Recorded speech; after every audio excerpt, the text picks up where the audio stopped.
7,500 करोड़ का बजट और तकरीबन 3 लाख से ज़्यादा पुलिसकर्मी और कुंभ मेले की तैयारी। जब से कुंभ मेला की तैयारियां शुरू हो गई, 13 जनवरी से कुंभ मेला आरंभ हुआ था और उसके कई महीने पहले से ही तैयारियां शुरू कर दी गई थी और कहा जा रहा था कि इस बार का जो कुंभ मेला होगा और कुंभ मेलाओं की अपेक्षा ये बिल्कुल अलग होगा। और इसे लेकर के पिछली सरकारों को भी कोसा जाता था, कहा जाता था कि पिछली सरकारों ने कोई व्यवस्थाएं नहीं की थी। और जब कुंभ मेला आरंभ हुआ तो लोगों से पूछे जाते थे तो लोग बताते थे कि पिछली सरकारें व्यवस्थाएं नहीं कर पाती थी, लेकिन इस बार का जो कुंभ मेला का व्यवस्था है वो और कुंभ मेलाओं की अपेक्षा बेहतर है। और इसकी सरकार लगातार दावा कर रही थी, लाखों रुपए एडवर्टाइज पे फूंक दिए गए थे और दिन भर सोशल मीडिया पे कुंभ मेला का नाम आता रहता था। इसे लेकर के कुंभ मेला काफ़ी चर्चाओं में रहा था। सोशल मीडिया से लेकर के तमाम जो न्यूज़ चैनल के प्लेटफॉर्म है वहाँ कुंभ मेला को बड़े आकर्षक और अब तक के ऐतिहासिक मेलाओं में से एक बताया जाता था।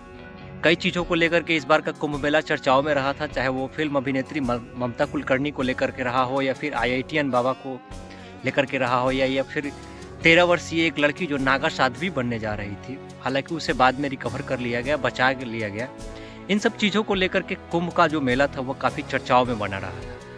और सोशल मीडिया पर लगातार लोग कुंभ मेला में अलग अलग चीज़ों को देखते थे, तो हर लोगों के मन में एक इच्छा होती थी कि भाई इस बार जो कुंभ मेला है वो वाकई चर्चा का विषय बना हुआ है, क्यों ना हम भी वहाँ जाएं और कुंभ मेला का आनंद लें, वहाँ घूमें। सबके मन में एक इच्छा जगी थी कि क्यों ना जाकर के वहाँ संगम में डुबकी लगाएं। और इसे लेकर के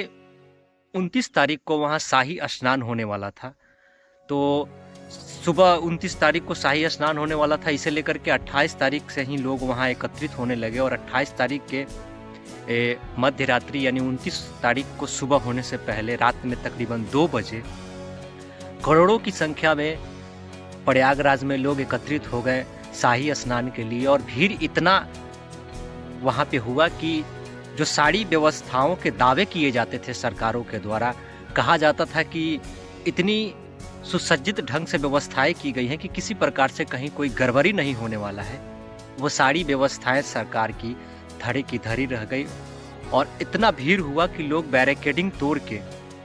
आगे की तरफ बढ़ने लगे और जो भी उनके रास्ते में लोग आए, जो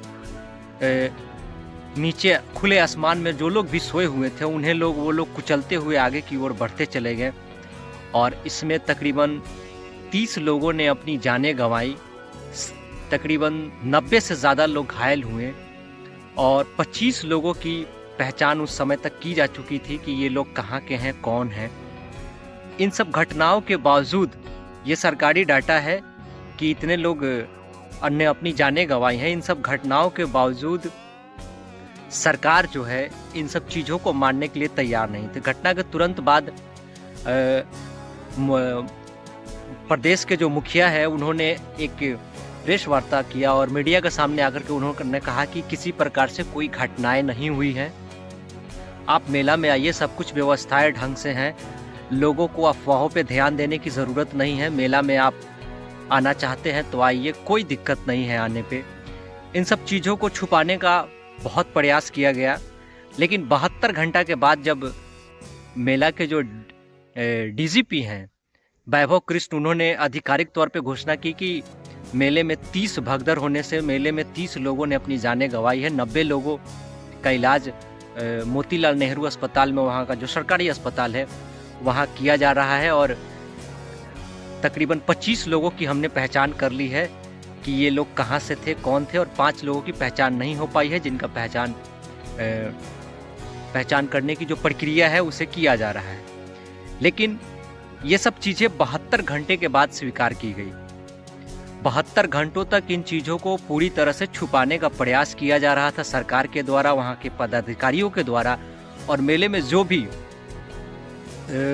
मीडिया कर्मी थे, जो भी सोशल मीडिया पे काम करने वाले लोग थे, वो लोग भी 72 घंटों तक इन चीज़ों का जिक्र नहीं कर रहे थे। वो लोग दिखा रहे थे सिर्फ पॉजिटिव कि सब कुछ यहाँ ठीक है, यहाँ किसी प्रकार से किसी हाथाहाथ होने की कोई ज़रूरत नहीं है, हाथाहाथ होने की कोई खबर नहीं है, लोगों की डरने की कोई ज़रूरत नहीं। इस तरह का जो वहाँ से न्यूज़ दिखा रहे थे, लेकिन लल्लन टॉप के कुछ पत्रकारों ने सबसे पहले वहाँ का एक रिपोर्ट दिखाया और उन्होंने कहा कि 10 से 15 लोगों की जाने की सूचना आ रही है। लेकिन धीरे धीरे ये सब खबर चला और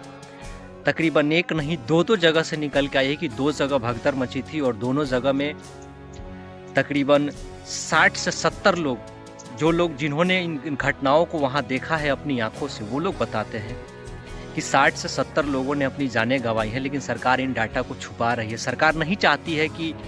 ये सब चीज़ें जो है खुल के सामने और सरकार की जो व्यवस्थाएं हैं उनका पोल खुले। हाल ही में एक वीडियो सामने आ रहा था जिसमें TV9 भारत के एक पत्रकार, जो पोस्टमार्टम घर होता है वहाँ जहाँ इन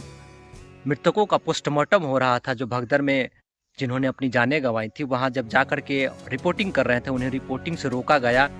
उनके साथ बदसलूकी की गई, उन्हें कैमरा उनका बंद करने का प्रयास किया गया। लेकिन सलाम है ऐसे पत्रकारों को जो लड़कर भी वहाँ अपना रिपोर्टिंग किए और इन चीज़ों को दिखाने का प्रयास किया। इससे साफ जाहिर होता है कि सरकार जो है इन सब चीज़ों को छुपाने का पूरी तरह से प्रयास कर रही है, अपने नाकामियों को पूरी तरह से छुपाने का प्रयास कर रही है। मेला शुरू होने से पहले यही सरकार पिछले सरकारों को कोसती थी कि पिछले सरकार ने मेला का जो पूरा कमान था एक मुस्लिम लीडर को दे दिया था, एक मुस्लिम नेता को उनके हाथों में दे दिया था, जिन्हें सनातन धर्म से कुछ लेना देना नहीं था। तमाम तरह की बातें मेला शुरू होने से पहले और मेला के दरमियान आते थे और बड़े बड़े दावे किए जाते थे इस सरकार के द्वारा कि इस बार का जो कुंभ मेला है और मेलाओं की अपेक्षा बिल्कुल अलग है, ये एक बेहतर कुंभ मेला होगा और यहाँ आने वाले श्रद्धालुओं को किसी प्रकार से कोई दिक्कत नहीं होगी। लेकिन सरकार के जो बड़े बड़े दावे निकल के वहाँ से सामने आ रहे थे वो धड़े के धड़े रह गए और जो लोग बड़ी तमन्ना लेकर के उस मेला में पहुँचे थे कि हम शाही स्नान करेंगे, संगम में डुबकी लगाएंगे, उनकी यात्रा जो थी उसी संगम में समाप्त हो गई, उनकी यात्रा वहीं खत्म हो गई और बेकसूर लोगों ने अपनी वहाँ जानें गंवाई है। एक चीज़ वहाँ से और निकल के आता है कि ये सब जो चीज़ें हुई है ये VIP ट्रीटमेंट देने के चक्कर में हुआ है, क्योंकि आम लोगों को रोक दिया जाता था, आम लोगों को क्रमबद्ध आगे बढ़ने दिया जाता था। जब भी कोई VIP गाड़ियाँ आती थी उन्हें गाड़ी सहित मेले के किनारे ले जाया जाता था, उन्हें स्नान कराया जाता था और आम लोगों को वहाँ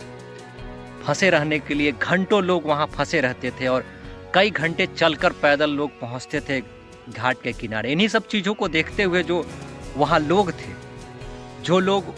वहाँ घंटों इंतज़ार कर कर के ऊब जाते थे, शायद उन लोगों का जो इंतज़ार था वो बर्दाश्त नहीं हो पाया और उन लोगों ने